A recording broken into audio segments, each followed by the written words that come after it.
Hi all, ಇದು Wednesday evening. As usual ಸ್ಕೂಲಿಂದ ಬಂದು ಫ್ರೆಶ್ ಅಪ್ ಆದೆ.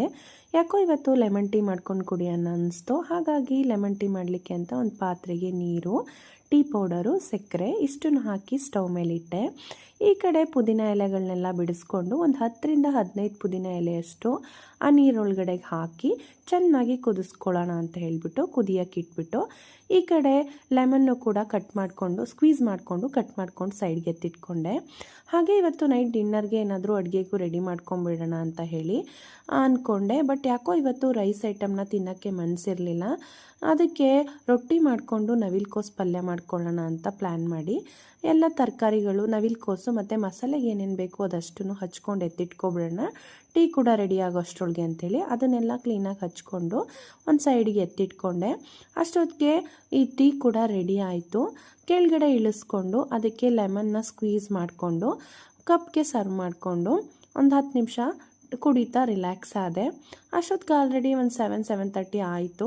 ಹಾಗಾಗಿ ಅಡುಗೆನೂ ಮಾಡ್ಕೊಂಬಿಡೋಣ ಅಂಥೇಳಿ ಪಲ್ಯ ಮಾಡೋಣ ಅಂತ ಬಂದೆ. ಈ ಕಡೆ ಮಸಾಲೆ ರುಬ್ಲಿಕ್ಕೆ ಅಂತ ಹೇಳಿಬಿಟ್ಟು ಟೊಮೊಟೊ, ಈರುಳ್ಳಿ, ಕಾಯಿ ತುರಿ, ಸ್ವಲ್ಪ ಶುಂಠಿ, ಚಕ್ಕೆ, ಬೆಳ್ಳುಳ್ಳಿ, ಹಾಗೆ ಕೊತ್ತಂಬರಿ ಸೊಪ್ಪು ಮತ್ತು ಗೋಡಂಬಿ ಮತ್ತು ಚಿಲ್ಲಿ ಪೌಡರು ಇಷ್ಟನ್ನು ಹಾಕ್ಕೊಂಡು ಗ್ರೈಂಡ್ ಮಾಡಿಕೊಂಡೆ.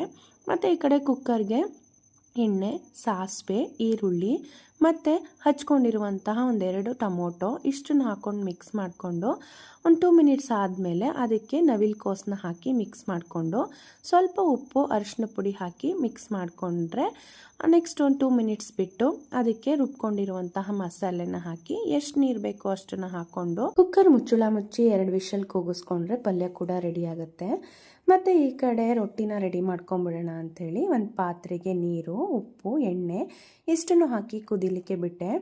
ಅದು ಕುದ್ದಾದ ನಂತರ ಅದಕ್ಕೆ 2 ಬಟ್ಲು ಅಕ್ಕಿ ಹಸಿಟ್ಟನ್ನ ಹಾಕ್ಕೊಂಡು ಮಿಕ್ಸ್ ಮಾಡಿಕೊಂಡು ನೀಟಾಗೆಲ್ಲ ಮಿಕ್ಸ್ ಆದ ನಂತರ ಒಂದು 5 ಮಿನಿಟ್ಸ್ ಆರ್ಕೊಳ್ಳಿ ಅಂತ ಬಿಟ್ಟೆ. ರೊಟ್ಟಿ ಹಿಟ್ಟು ಆರ್ಕೊಂತು. ಆರಾದ ನಂತರ ರೊಟ್ಟಿನೂ ತಟ್ಕೊಂಬಿಡೋಣ ಅಂತೇಳಿ ಒಂದು ತವ ಇಟ್ಕೊಂಡು ರೊಟ್ಟಿನೂ ಕೂಡ ತಟ್ಟೆ.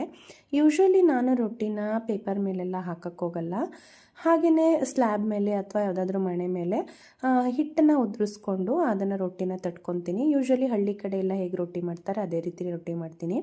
ಸಾಫ್ಟಾಗಿ ತುಂಬ ಚೆನ್ನಾಗಿ ರೊಟ್ಟಿ ಬರುತ್ತೆ. ಹಾಗಾಗಿ ಬಿಸಿ ಬಿಸಿನಲ್ಲಿ ಈ ಥರ ರೊಟ್ಟಿ ಮಾಡ್ಕೊಂಡು ತಿನ್ನೋಕ್ಕೆ ತುಂಬ ಚೆನ್ನಾಗಿರುತ್ತೆ ಅಂಥೇಳಿ ನಾನು ಈ ಥರನೇ ಫಾಲೋ ಮಾಡ್ತೀನಿ. ಅಷ್ಟೊತ್ತಿಗೆ ನನ್ನ ಮಗಳು ಕೂಡ ಬಂದಳು. ಹಾಗಾಗಿ ಆಮೇಲೆ ಓದ್ಕೊಳ್ಳಿವೆ, ಬಿಸಿ ರೊಟ್ಟಿ ತಿನ್ಕೊಳ್ಳಿ ಅಂತ ಎಲ್ಲರನ್ನೂ ಕರೆದು ಎಲ್ರಿಗೂ ರೊಟ್ಟಿ ಕೊಟ್ಟೆ. ಅಷ್ಟೊತ್ತಿಗೆ ನಮ್ಮ ಗುಬ್ಬಚ್ಚಿನೂ ಊಟ ತಿನ್ಕೊಂಡು ಬಂದ ಅಂತ ಹೇಳಿ ಅವನು ಸ್ವಲ್ಪ ಹೊತ್ತು ಆಟ ಆಡಿಸ್ತಾ ಇದ್ದೆ. ಸೊ ಇದಾಗಿತ್ತು ನನ್ನ evening vlogs. Thank you for watching. Bye.